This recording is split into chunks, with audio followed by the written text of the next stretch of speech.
It was on the 6th of January 2012 when a man of the name Mike Daisey, an American monologuist, author and actor, appeared on an episode of the highly popular radio program and podcast This American Life.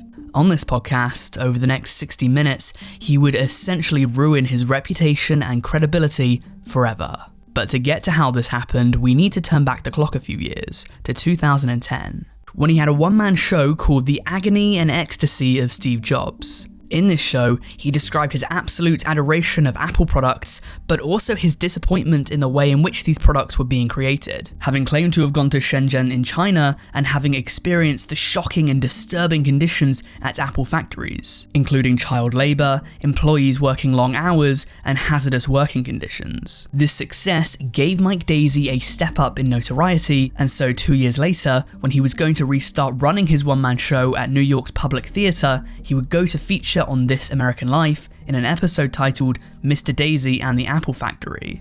In this episode, he would perform an excerpt of his show to drum up some buzz, and it did, quickly. This episode of the podcast became the most downloaded in the show's history, but there was just one problem though. Mike Daisey was lying, or at the very least, stretching the truth.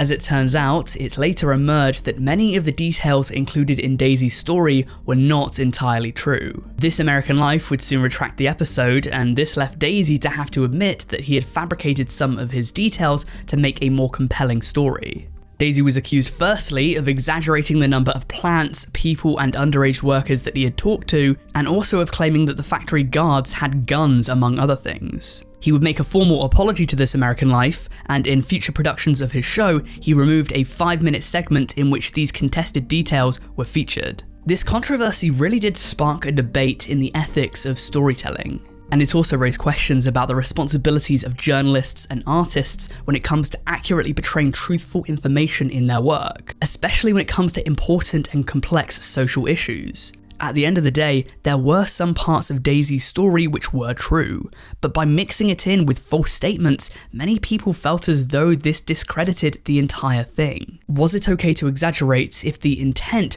was to shine a light on a problem that hadn't been widely publicised at the time?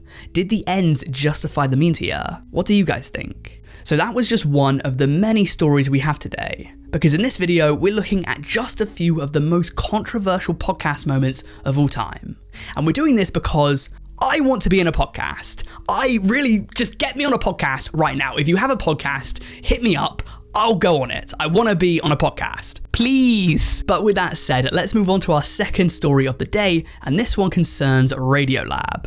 If you don't know Radiolab, it's a weekly long-form journalism podcast that's been running since 2002, and since then it's stood the test of time, being known around the internet as fairly reliable. But it would fall into hot water back in 2012 after downplaying what's been called a tragedy by some of Southeast Asia's indigenous people. So a few questions here. Firstly, what is yellow rain? And second of all, why would indigenous people be offended by it? Well, to answer that, we need to take things back to the mid-1970s. For after the communist victories in Southeast Asia in 1975, the new regimes in Vietnam and Laos launched pacification campaigns against the Hmong tribes who had assisted the former non-communist governments and their principal ally, the United States. The Hmong people, for those of you who don't know, are an indigenous group that are located throughout Southeast Asia and Southwest China. That summer though, in 1975, refugees began to report that Laotian aircrafts were dropping an oily yellow liquid that made a sound like rain when it fell on roofs, roads or leaves, what the Hmong people called yellow rain. High-dose exposure to this substance reportedly caused symptoms such as bleeding from the nose and gums, tremors, seizures, blindness, and in some cases, even death. And to this day, we don't know for certain what this yellow rain was or who was using it, though there have been theories. To add to this, there are differing opinions on the true nature of this substance and its effects on human health. The issue remains today a subject of ongoing research and debate among scholars, historians, and scientists. And though this is both a very interesting but also very tragic part of history, you might be wondering to yourself, what does this have to do with the 2012 Radiolab's podcast? Well, this controversy would occur because one of its hosts, Robert Krulwich, would go on air with Eun Young and his niece Cao Kali-young, both of Hmong blood. And Robert would press them repeatedly about whether this yellow rain was a poison or whether it was bee droppings, which was what he seemed to have believed. After the interview, Cao Kali-young said that though she thought that Radiolab was interested in the Hmong story, that they were interested in documenting the deaths that happened, there was so much that was not told on the podcast. The people who were critical of this podcast episode said that it was seen through the lens of a very one-sided perspective, and that it ignored the Hmong people who were heavily affected by it, making it seem potentially culturally insensitive. In response, Krulwich is stated as saying, "This interview troubled us. Her desire was to monopolise the story, and that we can't allow." And just like how there's no conclusive answers for the origins of yellow rain, a similar thing can be said for our next case. Michael Shermer's appearance on The Skeptic's Guide to the Universe is the next podcast we're going to focus on. But unlike what we've already spoken about, the controversy here doesn't come in the forms of lies or denial. The controversy comes in Michael Shermer himself, because he featured on the podcast in December of 2015, after he had previously been alleged of sexual harassment and assault. So let me fill you in on a bit of Shermer's background and history before we get into these allegations. Born in 1954, Shermer is a science writer and also the founder of the Skeptic Society, which is described as an organisation devoted to promoting scientific skepticism and challenging irrational beliefs. He therefore seems like a good candidate to have on a show called The Skeptic's Guide to the Universe, and he actually appeared there first back in 2006. This interview, as far as I can tell, was all fine. But going on a decade later though, he returned for a second appearance. But this time it was met with much more backlash. And this is because, in the time since his first appearance, he had been alleged to have sexually harassed and assaulted numerous women. These allegations had first come out in 2013 and 2014, a good year or two before his second appearance on the show in December 2015. These allegations weren't nearly as publicised back then as they have been more recently, but there's a very good chance that the Skeptic's Guide to the Universe would have known about them. Even if they did though, these are just allegations, and in the decade since they first appeared, it's to my knowledge that nothing has ever come out of it. In the time since, Shermer has remained adamant that he didn't do anything that he was accused of, even going as far as sending cease and desist letters to the student-run newspaper of Santa Barbara City College and accusing the editor of defamation. In this 2015 podcast, Shermer and the hosts engaged in thought-provoking, intelligent conversation. What they were saying for the most part wasn't the subject of controversy, but it was the fact that Shermer hadn't been cleared of his allegations, which upset many. The question is, should someone be completely blacklisted for these sorts of alleged crimes? If Shermer is in fact innocent, it obviously wouldn't be fair. If he's guilty, of course platforms would very likely not want to associate with him. But though Shermer's case is filled with doubt, mystery, and an open ending, the same thing can't exactly be said for Shane Gillis. He's a man who's been described as a sketch writer, a radio personality, stand-up comedian, and podcaster. But it would be the last of those titles which would cost him the chance of a lifetime, as he was added to the cast of Saturday Night Live prior to its 45th season. His time there would not last long though, because right after his hiring, he was immediately cancelled for some things he had previously said on his podcast. It was only a 2-minute clip on the internet, but these 2 minutes would take it all away from him. Gillis was on his podcast with Matt McCusker, called Matt and Shane's Secret Podcast. But this secret would soon be revealed when, after he was announced to be one of the new additions to the SNL cast, people would take it upon themselves to do a background check on him.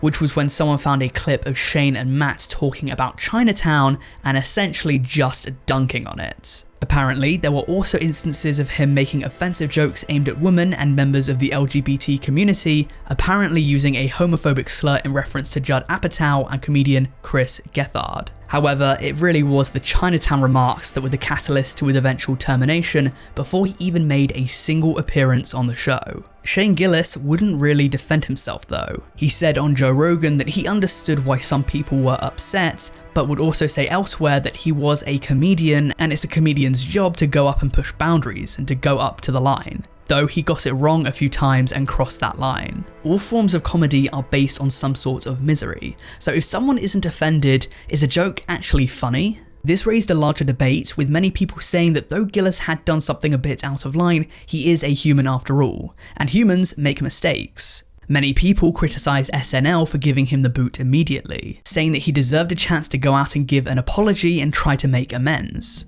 Others, however, said, "That's it, you're over before you've started." Gillis made the point that not only was he one of the first people to be properly cancelled, but that he also wasn't exactly famous at the time. He was just immediately rejected by cancel culture, and so ended his chances on SNL. But as I mentioned, Gillis was able to talk about his cancellation on the Joe Rogan podcast, and I think that's a good segue into our next case, because the Joe Rogan podcast is so famous. It has to be the most popular podcast of the past 5 years at least, right? Maybe of all time. His podcast has made almost 2,000 episodes, and so of course there's going to be some controversy hidden among that, especially when it comes to Joe Rogan, who is not afraid of a bit of controversy. The Joe Rogan podcast has so much content in it that if you were to watch it the entire way through with no breaks or anything, it would take you 7 months. So of course there's going to be some skeletons in the closet to take a look at. Gillis was just the tip of the iceberg when it comes to Joe Rogan's guests, so let's talk a bit about the more controversial ones.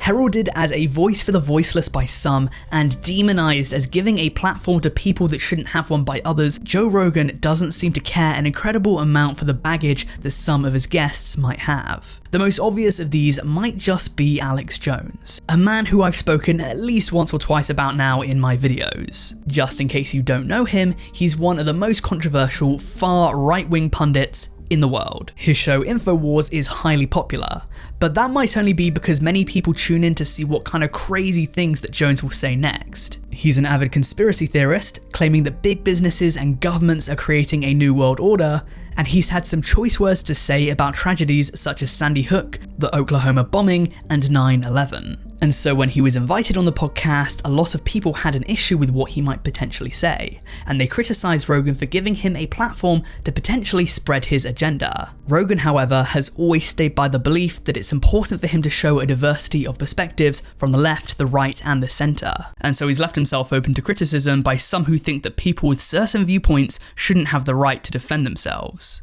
In particular, some people have taken note that Alex Jones isn't the only more controversial right-leaning figure to have featured on the Joe Rogan Experience, as others such as Ben Shapiro, Milo Yiannopoulos, Elon Musk, Steven Crowder, and Jordan Peterson, each of varying levels of controversy, have all also appeared on it. Rogan has also interviewed a man named Sam Harris, who I'm sure a handful of you guys are familiar with, but for the majority who don't know who this man is, he's been described as a philosopher, neuroscientist, author, and podcast host. And it's actually his podcast that I want to talk about next, because in May 2017, he interviewed a man named Charles A. Murray, a now 80-year-old political scientist whose views and theories seem to many people as horrendously out of date. And it was on Sam Harris's podcast that the two of them would discuss the correlation between race and IQ.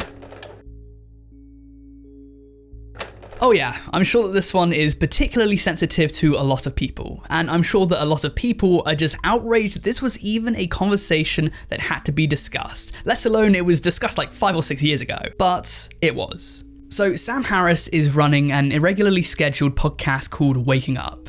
This podcast is incredibly successful, all things considered, and back when this happened, it was the 5th most downloaded podcast in the iTunes Science and Medicine category. This is when he invites Charles Murray on, who had previously co-authored The Bell Curve with Richard Jane Herrnstein back in 1994, in which they argued that a person's intelligence is largely determined by their genetics. They also argue that someone's intelligence will have a major impact on their socio-economic status, and that this is the main reason that there's income inequality throughout the United States, because it's a melting pot, and therefore the demographics of people that are traditionally earning more have some sort of a genetic advantage compared to demographics of people that traditionally don't earn as much. Of course, without trying to tiptoe around it, a large part of this theory is based on ethnicity. And it claims that disparities when it comes down to how different races and ethnicities perform on IQ tests are down to genetic factors. This theory has been widely criticised and discredited by mainstream scientists, but nonetheless it has had an impact on how race and intelligence have been discussed, especially in the United States. Now, to have one of the people who authored this book on your podcast is, in many people's eyes, unforgivable. But some people would say that it might be alright to invite him on if you're going to debate him on some of his highly controversial viewpoints. Sam Harris, however, did not do that.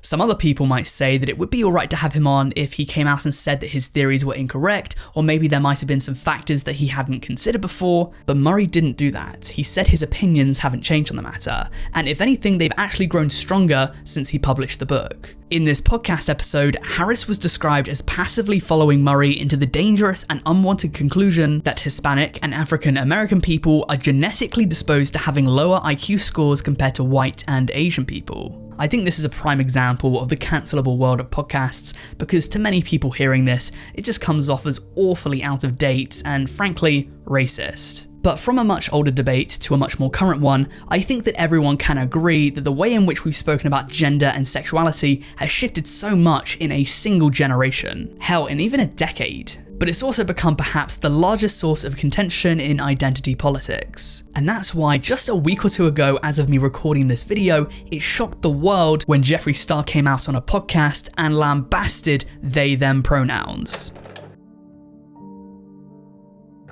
Yeah, if you're not aware of this story, it came as a huge surprise to just about everyone. Because, I mean, just look at him. I don't want to come across as the assuming type, but I think if you take a look at the way he presents himself, it's typically more in line with people that would use, or at the very least accept or promote, they/them pronouns. But alas, Jeffree Star is not one of these people. And in fact, he thinks that people using these pronouns is, quote, stupid. The context here is that Jeffree Star appeared on the Barstool Sports podcast Bussin' with the Boys, and that's when he said he didn't care for they/them, saying that you can be trans but you're male or female. He said that conservatives like him for it, and that he's in a position where he can call this kind of thing out because he won't get called homophobic or transphobic for it. Now, of course, this caused a huge divide in reaction. Many of the comments that I found on YouTube were declaring Star a voice of reason, but a lot of the posts that I found on Twitter were saying that they no longer liked Jeffree Star. However, it would be a disservice not to mention that to many people, this seemed as a bit of a U-turn for Star.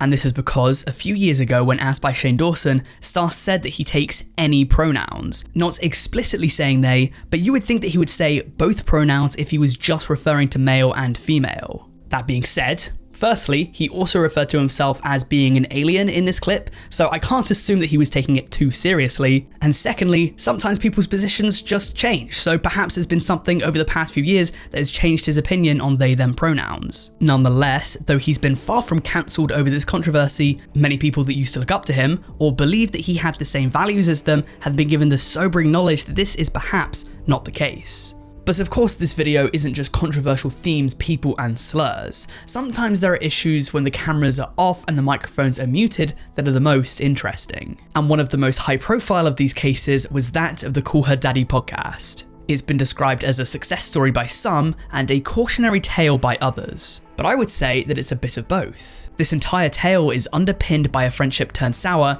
and an irreparable rift between two former besties. So to understand this case, let me fill you in on a bit of the background. Call Her Daddy is a sex and relationships focused podcast created by Sophia Franklin and Alexandra Cooper in 2018, and it was known at the time for being quite distinct because it was tackling taboos, especially when it comes to women in the dating scene and the bedroom. From how to survive a breakup to how to give the Gluck Gluck 9000, everything was on the cards. The stories shared were framed to be approachable, funny, and upbeat for the most part, and it led to the podcast becoming immensely popular in the 2 years between 2018 and 2020. After just 4 episodes, it was discovered by Dave Portnoy of Barstool Sports, who took on the podcast, and this lit a flame beneath it. In literally 2 months, Call Her Daddy went from 12,000 downloads to 2 million. Alex and Sophia went global almost overnight and forever changed the podcasting game. People seemed to gravitate towards the podcast as many found that women and girls didn't have much of a place to hear these kind of candid and honest conversations. However, as well as this might have appeared on the outside, something much more troublesome was brewing beneath the surface. You see, when Call Her Daddy signed up with Barstool Sports in 2018, the digital media company agreed to pay the hosts a salary of $75,000. This was to be supplemented with bonuses by podcast performance and a portion of merchandise sales up until their contract's completion in 2021. In 2020, however, after their success, the co-hosts thought that they weren't getting their fair share. And even with their bonuses, it's hard to argue that they were wrong. Then enters a bloke known as Suitman into the Thunderdome. Suitman was Sophia's boyfriend and was a former executive at HBO Sports. He said that they were getting absolutely screwed and pushed for this mega $1 million contract which included owning the Call Me Daddy IP. To which Barstool Sports replied, no. Long story short, they failed to agree a new contract and so the show was put on hold. Both of these women had offers from various other media companies, but for as much as they had seemingly been on the same page before, cracks in their relationship would soon begin to show. According to Sophia Franklin, Cooper was seeking more than a 50-50 control of the podcast, and this was a problem for Franklin because they had always been an equal partnership. But in actuality, Cooper had been earning more than Franklin for a short time, because Portnoy had given her a raise behind Franklin's back and she didn't know about this.